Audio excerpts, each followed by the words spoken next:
Matamoros, Mexico, March 2006. At 0300 hours, Manuel El Fantasma Reyes slept inside a concrete fortress guarded by 40 gunmen and the local police on his payroll.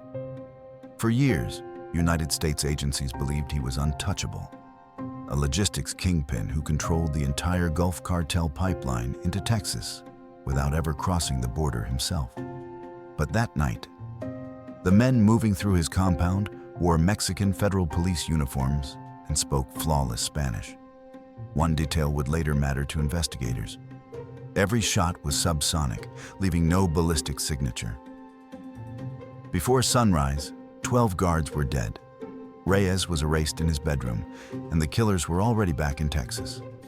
No fingerprints, no witnesses, no proof. This is how a border became invisible during Operation Silent Phantom. Manuel Reyes was not flashy. Born in Tamaulipas in the late 1960s, he rose through the Gulf Cartel by doing what others wouldn't: logistics. While rivals fought over distribution territories and smuggling routes, Reyes built spreadsheets. He memorized highway patrol schedules. He created a compartmentalized network so sophisticated that even captured cartel members couldn't map it under interrogation. In 1994, one formative event defined him. A DEA-backed takedown killed his boss, Ociel Cárdenas Guillen's predecessor, during a highway ambush outside Reynosa. Reyes survived because he wasn't there. He handled distribution, not drugs. He never touched product. He never attended meetings where enforcement was discussed. From that point forward, he became a ghost in his own organization. By 2005, United States intelligence assessed that Reyes controlled nearly the entire Gulf Cartel pipeline into Texas. He coordinated shipments, payments, and enforcement without ever crossing the border. His defining skill was operational discipline. Associates described him as methodical, never impulsive. When a courier was arrested, Reyes immediately burned that entire route and rebuilt from scratch. When federal agents tracked a safe house, he abandoned it before the raid. He lived openly in Matamoros, protected by corrupt municipal police and a private guard force rotated every 72 hours to prevent infiltration. Arrest warrants failed because Mexican officials tipped him within hours. Extradition collapsed because witnesses disappeared. Reyes didn't need to hide. He had turned visibility into armor, betting correctly that sovereignty would protect him where secrecy couldn't. Intelligence services had tracked Reyes for 6 years. The National Security Agency intercepted his communications. The Drug Enforcement Administration mapped his network. The Central Intelligence Agency assessed his strategic value to cartel operations. By February 2006, the CIA concluded Reyes represented a critical node. Remove him, and the entire Texas pipeline would collapse. Traditional arrest operations had failed. Diplomatic extradition was impossible. The authorization to act came in late February, under a classified directive known only as Mirror Protocol. Post-9/11 intelligence doctrine quietly expanded the concept of direct action against non-state actors threatening United States national security. Inside the CIA's Special Activities Division, this fell under a deniability-first framework. Remove the node, not the network. The logic was straightforward. Arrest creates trials. Trials create publicity. Publicity creates diplomatic incidents. Elimination creates uncertainty. Uncertainty creates power vacuums. Power vacuums create operational opportunities. Reyes was a node that couldn't be sanctioned, arrested, or flipped. He had to be erased. The strategy planners called this the shadow proxy doctrine. The principle was simple. Operations on foreign soil must appear indigenous. If Mexican authorities discovered American involvement, it would trigger a diplomatic rupture that could destabilize bilateral security cooperation across the entire border. The operation needed to look like internal cartel violence or corrupt police action. It needed to end fast. It needed to leave no evidence of foreign presence. Most critically, it needed to exploit the one vulnerability Reyes had never considered: his trust in uniforms. Traditional options failed for three specific reasons. First, Mexican federal authorities leaked information to cartel networks within hours of any coordinated operation. A 2004 Joint Task Force operation collapsed when Reyes received warning calls 90 minutes before the planned raid. Second, Reyes never traveled outside his Matamoros compound. Surveillance teams watched for 3 months without a single departure. He conducted all business through encrypted satellite phones and trusted couriers. Third, any overt United States military or law enforcement action risked igniting anti-American sentiment across Mexico, potentially destabilizing President Vicente Fox's government at a moment when border security cooperation was critical to counter terrorism efforts. Despite these challenges, planners identified an opportunity. Reyes's compound was inspected monthly by Mexican federal police under anti-corruption protocols established in 2003. These inspections were theater. The officers were paid, the searches were superficial, and the visits lasted exactly 45 minutes. But they established a pattern. Armed men in federal police uniforms entering the compound in the middle of the night was routine, not suspicious. Reyes's guards waved them through. The vulnerability wasn't his security. It was his certainty that sovereignty protected him. The trigger came in early February 2006.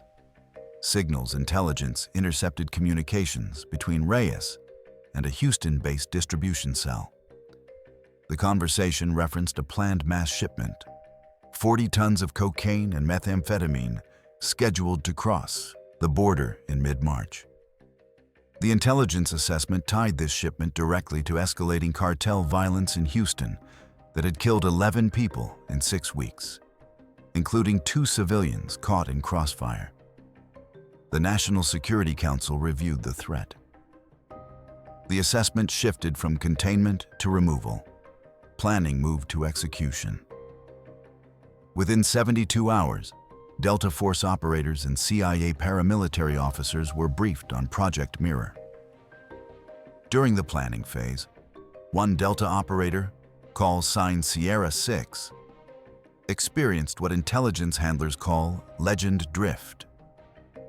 Sierra 6 had trained for 8 weeks on Mexican federal police procedures, memorizing radio protocols and checkpoint procedures used in Tamaulipas. He spoke Spanish fluently, having grown up in El Paso. In the safe house north of Brownsville, 3 days before the operation, he found himself automatically responding to questions in Spanish, even from American colleagues. In one debrief session, he referred to the target as our suspect, using Mexican law enforcement phrasing, not operational terminology. His team leader noted the psychological blurring in the mission log. The assessment, acceptable risk. But Sierra 6 would rotate out immediately post-operation to prevent deeper identity fragmentation. But the mission continued. His ability to inhabit the role completely was precisely why he'd been selected. Intercepted communications from February 12, 2006, reveal Reyes discussing his daughter's quinceañera with his wife. Analysts noted nothing operationally relevant. The conversation lasted 4 minutes. Reyes complained about the cost of hiring a mariachi band, but agreed because she only turns 15 once. He mentioned taking time off from business to attend the celebration scheduled for March 18th. When the operation occurred on March 11th, the party invitations were still being printed at a shop in downtown Matamoros. His daughter would turn 15 without him. By March 8, 2006, the operation entered its execution phase. A final signals intercept confirmed Reyes would be at the compound on March 10th and 11th. Intelligence analysts cross-referenced this with guard rotation schedules. The window was 48 hours. If the team didn't move by March 12th, the opportunity would close for another month. The infrastructure for Operation Silent Phantom was built around a single concept: perfect impersonation. CIA logistics officers, working under the cover name Project Mirror, acquired authentic Mexican federal police uniforms through a compromised supply contractor in Mexico City. The contractor believed he was fulfilling a training order for a regional academy. Each uniform included correct insignia, badge numbers cross-referenced against active rosters, and identification cards printed on legitimate federal police cardstock. The badge numbers belonged to real officers stationed 200 kilometers away in Monterrey, far enough that facial recognition wouldn't matter, close enough that radio protocols would match. Equipment was minimal and silent. Each operative carried a suppressed Heckler & Koch 9mm pistol loaded with subsonic ammunition. Entry team members carried Heckler & Koch MP7 submachine guns, also suppressed, also subsonic. The ammunition choice was critical. Subsonic rounds don't break the sound barrier, producing only the mechanical cycling of the weapon, a sound that doesn't carry beyond 50 meters. Bolt cutters rated for 12mm rebar were sourced from a Houston hardware supplier. Communications equipment included encrypted Motorola radios, reprogrammed to federal police frequencies. Every piece of gear could be explained as legitimate law enforcement equipment if inspected. The team structure followed standard special operations architecture. Entry element, 4 Delta operators, would breach the compound and neutralize the primary target. Control element, 3 CIA paramilitary officers, would manage outer security and contingencies. Overwatch element, 2 Delta snipers with suppressed M4 rifles, would provide early warning and cover exfiltration routes. Each operative knew only their specific role and the identities of their immediate team. If captured, no single person could compromise the entire operation. Compartmentalization wasn't paranoia. It was tradecraft doctrine established after operations in Beirut in the 1980s proved that torture could extract operational details within hours. Vehicles were cloned Federal Police Ford F-150 trucks, purchased from a Texas dealership and modified in a Brownsville garage. The modifications included authentic light bars sourced from salvaged Mexican police vehicles, magnetic federal police decals, and radio antennas matching those used by Tamaulipas units. Vehicle identification numbers were filed off and replaced with numbers corresponding to trucks reported stolen in Nuevo Laredo 3 months earlier. If stopped at any checkpoint, the vehicles would scan as legitimate police equipment in databases, with theft reports explaining any discrepancies. The safe house north of Brownsville served as final staging. Rented under a shell corporation 6 months prior, it appeared to be a seasonal property owned by a retired couple from Dallas. Neighbors saw lights on intermittently. Mail was collected. The lawn was maintained. Nothing suggested operational use. Inside, operators conducted final rehearsals using a scale mock-up of Reyes's compound built from surveillance imagery and informant floor plans. They practiced the breach sequence 47 times. The average completion time dropped from 19 minutes to 11 minutes. Communication systems relied on burst transmission technology. Encrypted radio traffic was compressed into millisecond transmissions that appeared as static noise on monitoring equipment. Backup communication used prearranged signals, vehicle lights, hand gestures, and predetermined action triggers that required no verbal coordination. If radios failed, the operation could continue in complete silence. Escape routes were mapped with redundancy. Primary exfiltration followed the same path as infiltration. Gate 7 at the international border crossing, used by law enforcement vehicles with minimal inspection. Secondary route crossed the Rio Grande at a shallow point 12 kilometers west, using an inflatable boat cached 3 days prior. Tertiary route involved abandoning vehicles and exfiltrating on foot through pre-scouted brush corridors to a pickup point near Brownsville. Every route had been physically walked by advanced scouts. Every potential choke point had been identified and contingencies prepared. The planning consumed 14 days. By March 10th, all elements were positioned. Operators had 72 hours before the intelligence window closed. The operation was designated Go for Execution at 0230 hours, March 11th. March 11, 2006. At 0238 hours, 2 cloned federal police trucks departed the safe house. 8 operators, dressed in complete federal police uniforms, crossed into Matamoros through Gate 7. The border inspection lasted 40 seconds. The guard saw badges, saw uniforms, waved them through. Sovereignty was a costume. Over the next 16 minutes, the convoy drove through empty streets toward Reyes' compound on the eastern edge of the city. Overwatch elements split off at 0249 hours, positioning on a rooftop with clear sight lines to the compound entrance and primary exfiltration route. At 0254 hours, the trucks approached Reyes' outer checkpoint. 2 sentries stood at a reinforced gate. They saw federal police vehicles. They saw uniforms. They saw paperwork referencing a fabricated narcotics warrant, File MX771, authorizing inspection of properties linked to Gulf Cartel operations.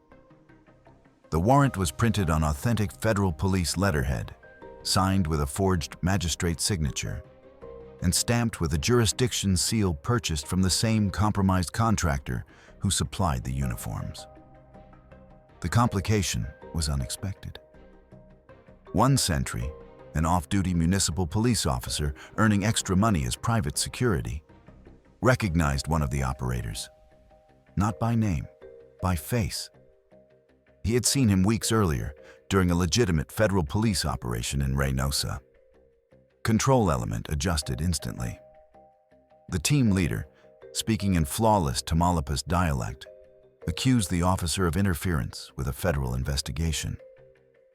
The officer was detained under the pretext of obstruction, placed in the back of one truck and flex-cuffed. No shots fired, no alarm raised. The execution window opened at 0254 hours when the inner gate was unlocked manually, standard procedure during federal police inspections.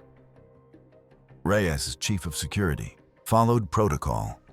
The uniforms granted access. Overwatch confirmed through thermal imaging that Reyes' bedroom light was off. He was home. He was asleep. March 11, 0300 hours. Entry element approached the main structure. Control element secured the perimeter, positioning at the compound's 2 secondary exits. 12 guards were distributed across the property, 4 at interior posts, 8 in barracks. The plan was suppression without firefight. Speed and silence would minimize casualties and maximize confusion. At 0301 hours, the power grid to the compound was severed using a handheld circuit breaker, a modified lineman's tool capable of interrupting electrical supply without visible damage. The compound went dark. Emergency generators activated within 6 seconds, but that gap was enough. Guards reacted to darkness, not threat. They moved toward windows, toward doors, expecting equipment failure. Silenced shots followed. The sound was mechanical, not explosive. Cycling actions and brass hitting concrete. Measured and controlled. Each target was engaged with 2-round center mass. Guards dropped in doorways, in hallways, at their posts. The entry element moved through the structure room by room. No shouting, no commands. The guards who heard shots didn't understand what they were hearing until it was too late. At 0307 hours, entry element reached the master bedroom on the 2nd floor. The door was closed, but not locked. One operator turned the handle slowly. Inside, Manuel Reyes slept on his back, illuminated by moonlight through the window. 2 operatives entered. 2 rounds to the chest, 1 to the head. No words exchanged. The target didn't wake. The vulnerability wasn't his security. It was his trust that the uniform meant safety. Elapsed time from bedroom entry to target neutralization. 11 seconds. Immediate extraction began at 0309 hours. Entry element cleared the building in reverse, confirming no survivors who could provide descriptions. Control element confirmed perimeter secure. No external response, no approaching vehicles. The detained municipal officer remained flex-cuffed in the truck, conscious but compliant. Weapons were field-stripped and wiped clean of prints and residue. Radios were smashed and scattered in different locations. Uniforms were placed in waterproof bags for later disposal. By 0312 hours, all elements had regrouped at the vehicles. The convoy departed the compound using the same gate they'd entered. The detained officer was released 3 blocks away, with a warning about interfering with federal operations. He would file no report. At 0325 hours, the convoy crossed back into Texas through Gate 7. Total time on foreign soil, 47 minutes. The operation had executed within 60 seconds of the planned timeline.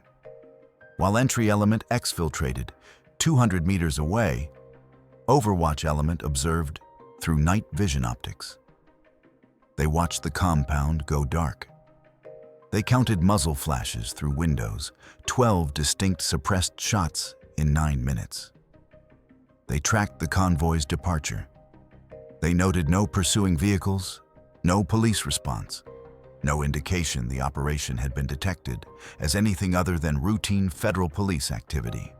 By 0330 hours, Overwatch element had dismounted their position and crossed into Texas on foot through a predetermined corridor. The inflatable boat cached as backup exfiltration remained untouched. The uniforms were incinerated in a barrel at the safe house at 0415 hours.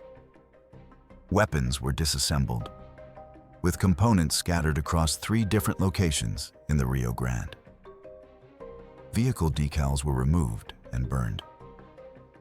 The trucks were returned to the Brownsville garage, where they would be repainted and sold through a legitimate dealer network within a week. By 0600 hours, all personnel had departed Brownsville. The safe house was sanitized, rental agreement terminated, utilities transferred back to the Shell Corporation's forwarding address. Within 72 hours, no physical evidence of the operation's staging remained. By 0700 hours, March 11th, a guard at Reyes' compound regained consciousness. He had been shot twice, but survived due to a ballistic vest worn under his shirt. He called Reyes' chief of security. When entry was made to the main house, they found 12 bodies and Manuel Reyes dead in his bedroom. Municipal police arrived at 0745 hours. The scene was processed as a cartel hit. Federal authorities arrived at 1100 hours and assumed jurisdiction. The investigation began with confusion. No shell casings matched weapons in Mexican law enforcement or cartel databases. The subsonic ammunition had fragmented upon impact, leaving insufficient ballistic evidence for comparison. No vehicles reported stolen matched descriptions. The federal police warrant, File MX-771, didn't exist in official records, but the paperwork was authentic enough that investigators initially believed it was simply misfiled. Every lead ended in dead ends, suggesting sophistication far beyond typical cartel operations. The detained municipal officer gave a statement describing federal police conducting a raid, but couldn't explain why they would execute Reyes rather than arrest him. Mexican authorities announced the death as internal cartel violence, a purge orchestrated by rivals within the Gulf Cartel. Privately, intelligence officials suspected United States involvement, but had no proof. President Fox's government issued no formal protest. Officially, the United States denied knowledge of any operation in Mexican territory. State Department spokesman declined comment on intelligence matters. The Drug Enforcement Administration released a statement noting Reyes's death and expressing hope it would disrupt cartel operations. The denials were transparent to intelligence professionals and anyone who understood cross-border operations. But transparency wasn't the point. Deniability meant Mexico's government could avoid confronting the sovereignty violation publicly. The tactical objective was accomplished. Manuel Reyes was eliminated without trial, without extradition, without diplomatic negotiation. Intelligence gained from the operation included detailed floor plans of cartel compound security, confirmation that federal police impersonation could defeat cartel countermeasures, and proof that subsonic weaponry prevented acoustic detection even in urban environments. Secondary benefits included disruption of the Texas pipeline and temporary paralysis of Gulf Cartel logistics operations while succession battles unfolded. The strategic cost was measured in ripples. Relations with Mexico deteriorated privately, even as public cooperation continued. Mexican intelligence services began sharing less information with United States counterparts, suspecting ulterior motives behind every collaboration request. The operation revealed specific tradecraft elements, uniform sourcing methods, federal police radio protocols, and border crossing procedures, forcing adaptation of legitimate law enforcement cooperation programs to prevent future exploitation. For the municipal officer detained during the operation, consequences were immediate. He was found dead 2 weeks later, killed by actual cartel enforcers who believed he had collaborated with genuine federal police. His death was collateral damage never recorded in official operation assessments. The broader calculation was that immediate security gains outweighed long-term diplomatic costs. Reyes's distribution network collapsed within 3 weeks. Cocaine and methamphetamine seizures along the Texas border increased 40% in April 2006 as rival factions fought over routes and cells operated without coordination. Violence spiked temporarily. 17 cartel-related murders in Matamoros in March alone, then dropped as fragmented operations proved less effective than Reyes's centralized logistics had been. Whether this proved strategically correct would become clear over the following decade. As cartel paranoia hardened, brutality escalated, and mistrust between criminal organizations made them simultaneously more violent and less operationally efficient. Was Manuel Reyes a legitimate security threat whose elimination saved American lives? Or was he a foreign national executed without trial on sovereign foreign soil? One perspective argues that Reyes coordinated drug trafficking that killed hundreds through overdoses, funded cartel violence that destabilized border regions, and operated with impunity because Mexican corruption shielded him from justice. Removing him prevented imminent large-scale drug shipments and disrupted an organization responsible for documented violence. Another perspective argues that extrajudicial killing on foreign territory, regardless of target, violates international law and sets precedent for any nation to eliminate perceived threats without legal process. If the United States can wear another nation's uniform to kill without accountability, sovereignty becomes meaningless and power replaces law. The answer reveals more about your worldview than about Reyes. If security justifies covert action, Where does legitimate defense end and lawless assassination begin? If sovereignty is absolute, how should nations respond to threats operating behind jurisdictional barriers? What's your take on whether deniable operations that prevent immediate harm justify long-term erosion of international norms? Drop your perspective in the comments. If this story made you reconsider where operational necessity meets moral accountability, hit that like button and share this with someone who thinks intelligence operations are either always justified or never defensible. The truth exists somewhere in the gray space between uniforms and identities.